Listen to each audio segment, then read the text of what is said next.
Asmara Gen Z episode 299.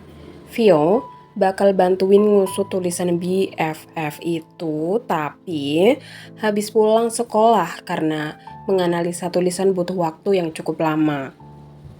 Di sisi lain, Tante Slay lagi konsultasi sama calon mantu. Dia nanyain perusahaan yang dilelang itu dan dia minat sama perusahaannya Mayang. Di mana Harry juga ngasih tahu kalau perusahaan Mayang bersih dan juga dia bakal ngasih draft siapa aja pengunjung yang bakal datang ke forum lelang itu. Matthew ngebawa Cat ke makam karena dia ngira Cat bakal ngertiin dia kalau dia lagi lelah. Tapi Cat malah gak peduli sama perasaan Matthew.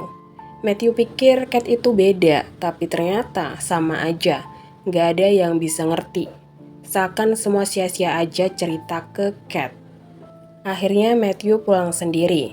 Sementara Cat berpikir kalau Matthew memang bukan monster, tapi dia juga bukan orang baik.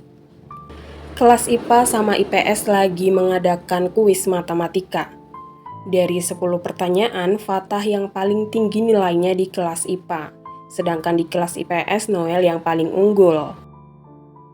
Fania nggak nyangka kalau Pop Diva, baik Raisa, Jolina, dan Vicky, masing-masing dari mereka bisa jawab satu pertanyaan, sedangkan dia enggak.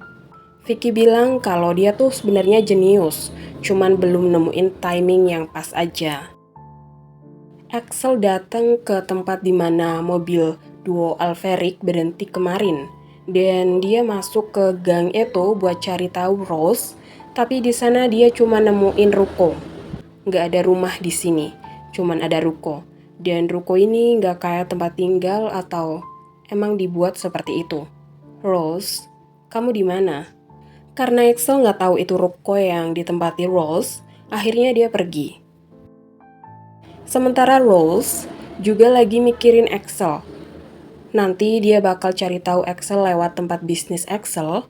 Kalau emang tempat itu masih ada, dia pasti bakal ketemu sama Axel. Kemudian Akila nyamperin Jaya, abis itu mereka nemuin Vio. Akila di situ ngebahas kuis tadi yang bikin otak dia penuh. Terus Harry tanya, kamu jawab berapa soal? Aku jawab 1. Kata Harry itu bagus, 1 soal hari ini bisa jadi 10 soal besok, asal kamu rajin.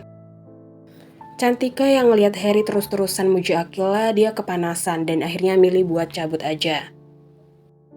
Akila minta izin buat lanjutin misinya lagi, tapi Mohan gak ngizinin karena situasinya belum aman buat Raisa. Bu Anita yang dengar itu langsung ngajak Mohan ngobrol. Bu Anita bilang kalau situasi sekarang mungkin akan lebih aman dari kemarin, karena Kasarius gak akan bergerak dulu untuk saat ini. Bu Anita ngasih kartu aksesnya ke Mohan kalau Mohan gak percaya sama dia. Atau kalau informasi ini ternyata cuman manipulasi, Mohan bisa pakai kartu itu buat ngancurin Bu Anita. Karena dengan kartu itu, draft mengenai masa lalunya akan kebuka. Hal itu ngebuat Mohan percaya. Raisa nelpon Cat dan Cat bakal jelasin nanti mengenai pertemuannya sama Matthew. Tapi intinya untuk beberapa waktu Matthew gak akan bergerak dulu. Mohan datang ngasih kabar yang sama. Ngebuat Raisa bingung, kenapa Bu Anita dan Matthew bisa ngomong hal yang sama. Mereka kumpul lagi, Mohan bilang ke semuanya situasinya aman. Karena itu, Akila tanya, terus gimana jadinya misi dia? Fatah nanya, emangnya kalian punya misi apa sih? Dan disitulah episode kali ini berakhir. Thank you yang udah mau dengerin aku dari awal sampai akhir. Thank you yang udah mau nonton juga. Thank you, and love you all.